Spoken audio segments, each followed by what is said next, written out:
Vamos a aprender hoy cuál es el punto que la palabra de Dios tiene para enseñarnos. Bienvenidos. ¿Qué pasará mañana? ¿Qué pasará mañana? ¿Qué pasará mañana? En medio de lo que estamos viviendo, sin duda alguna esa pregunta puede volverse un tormento porque la crisis económica se agrava por culpa del confinamiento, de las consecuencias de efectos del COVID-19. Y somos seres humanos, Dios lo sabe, y sabe que vienen a nuestra mente preguntas como, bueno, ¿y de qué vamos a vivir mañana? ¿Qué vamos a comer mañana? ¿Cómo voy a pagar los estudios de mis hijos? ¿Cómo voy a pagar mis deudas? ¿Cómo voy a cubrir los gastos que tengo? ¿De qué vamos a vivir? ¿De qué vamos a comer? ¿De qué nos vamos a vestir? Pero quiero pedirte que no te enfoques en eso. No te estoy diciendo que no lo tomes en cuenta, que no seas precavido, que no planifiques. Está bien hacerlo, la Biblia nos llama a hacerlo, pero no te dejes absorber por eso, no pongas tu mirada en eso.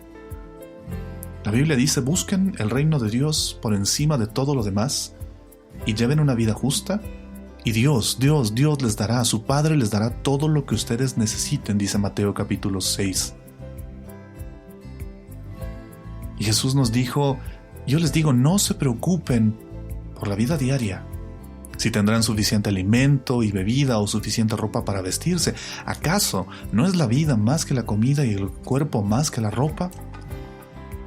¿No es su Padre Celestial quien está preocupado de ustedes así como Él cuida de su creación, de la naturaleza, de cada ave, de cada flor?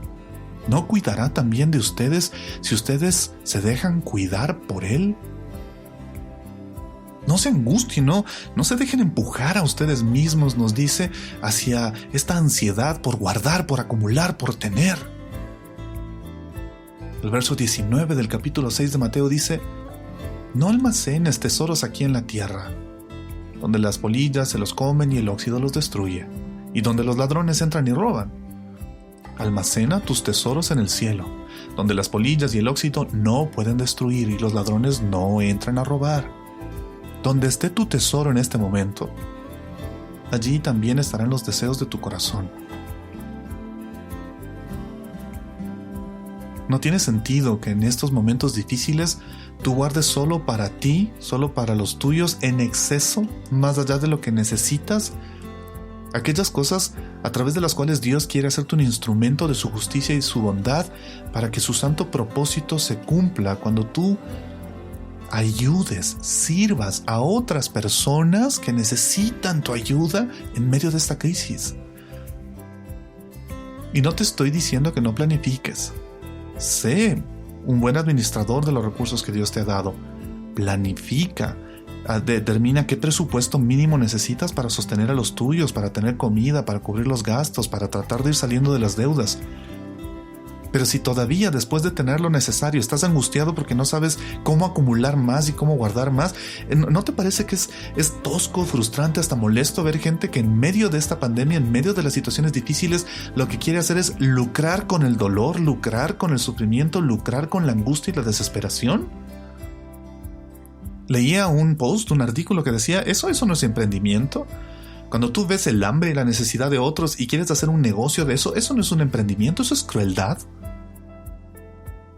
Y Dios te está diciendo, si tú haces eso es por angustia, es por desesperación, o peor todavía, por codicia, ¿no? Lo cual es más bajo y más triste todavía.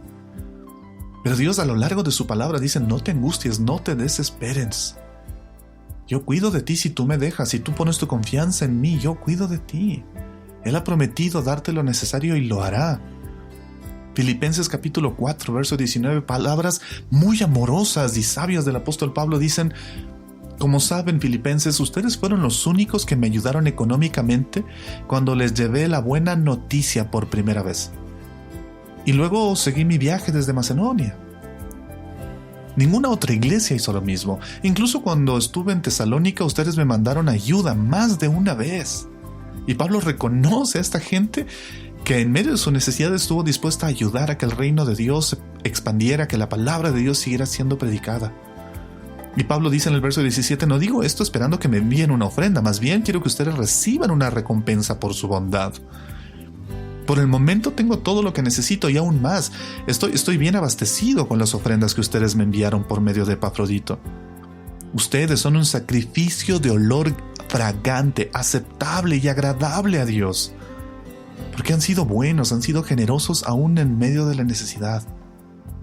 Y este mismo Dios, dice él, verso 19, este mismo Dios quien me cuida, suplirá todo lo que ustedes necesiten, desde las gloriosas riquezas que nos has dado por medio de Cristo Jesús. Proveerte, cuidar de ti, es el trabajo amoroso de Dios. Estar preocupado porque tú tengas lo necesario es el trabajo de Dios, no el tuyo. El tuyo es estar preocupado por las cosas de Dios, por su reino, porque la gente pueda encontrar en Cristo paz, armonía, salvación, libertad, en medio de todo esto. Y yo espero que para este punto de esta miniserie, en estos 3 capítulos, tú ya hayas entendido que dejarte agobiar activa o pasivamente por la ansiedad no es bueno. Porque, por cierto, claro, está la gente que se deja agobiar activamente, que le ves estresada, sufriendo, sudando. Y hay la gente que lo hace pasivamente, que simplemente se calla, se guarda, quiere estar distraída, no quiere hablar. Y está lidiando y peleando con su ansiedad, pero sin sacarla, sin compartirla con nadie, sin evidenciarla, entre comillas.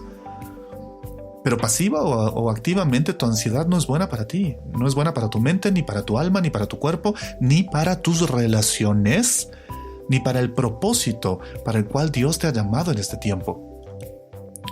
Vuelvo a insistirte, la ansiedad estrangula tu fe. Y es natural temer lo que pueda venir. Desde que nuestro mundo se invadió por el pecado a través de nosotros, ese pecado nos alejó de Dios y sabemos lo que es vivir lejos de su protección, con ese miedo y esa angustia. Pero no está bien que la ansiedad y la angustia nos controlen, porque Cristo nos hizo libres en Él de eso. Aparte de que la ansiedad es terriblemente agotadora. Es súper cansado estar preocupado y sufriendo todo el tiempo. Es agotador. En muchos sentidos y en muchos niveles es terriblemente agotador. Y Dios no quiere esa clase de esclavitud para ti. Escúchame, Dios no quiere que tú vivas bajo esa esclavitud. Quiero que entiendas una verdad importante. Tu ansiedad está en una relación inversamente proporcional a tu entendimiento de la soberanía de Dios sobre el mundo y las circunstancias.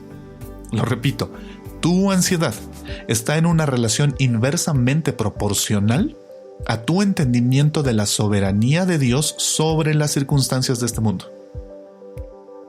Y el ser humano, en la actualidad y durante mucho tiempo, ha tratado la soberanía de Dios como un tema de controversia. ¿Existe un Dios? ¿Es soberano? ¿Y si es soberano esto? ¿Y si es soberano aquello? Cuando en la Biblia la soberanía de Dios no es un tema de controversia, es un tema de adoración. Porque Dios es soberano, nosotros lo adoramos. Adoramos a Dios porque Él es soberano. Dios, el Dios de la Biblia, es soberano sobre todo y sobre todos, y sobre toda circunstancia. Sea que esto pase pronto o no, sea que esto nos afecte mucho o poco, Dios sigue teniendo el control. Y su providencia siempre estará enfocada en cumplir el propósito de salvarnos, incluso por encima de nuestra comodidad. Y déjame decirte, ¿qué prefieres? ¿Estar agotado por hacer la voluntad de Dios? ¿O terminar agotado por tanta ansiedad o preocupación? ¿Qué prefieres? En serio, piénsalo, ¿qué prefieres? ¿Estar agotado, agotada por hacer la voluntad de Dios? ¿O prefieres estar terriblemente agotado, terminar completamente quemado por tanta ansiedad y preocupación? La verdad, y escúchalo bien, es que Dios va a estar dispuesto a sacrificar nuestra comodidad con el fin de que no perdamos nuestra alma.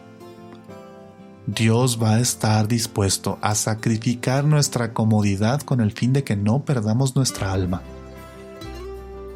Y esta circunstancia, esta pandemia, esta crisis sí que nos ha sacado de nuestra comodidad. Pero quizás en el fondo sea una herramienta de Dios para que volvamos nuestra mirada a Él. Y en lugar de estar preocupados por el mañana, descansemos en Dios en medio del presente. Disfrutemos el presente. Nos dejemos guiar por Dios, nos dejemos usar por Dios en medio del presente. Y Él, el único dueño del mañana, Él cuidará de nosotros mañana. El Salmo 62 dice: en Dios solamente espera en silencio mi alma. En Dios solamente descansa mi alma. De Él viene mi salvación. Solo Él es mi roca y mi salvación, mi baluarte. Nunca seré sacudido. Medita en esa palabra. Piensa en esa palabra. Deja que Dios te hable a través de esa palabra.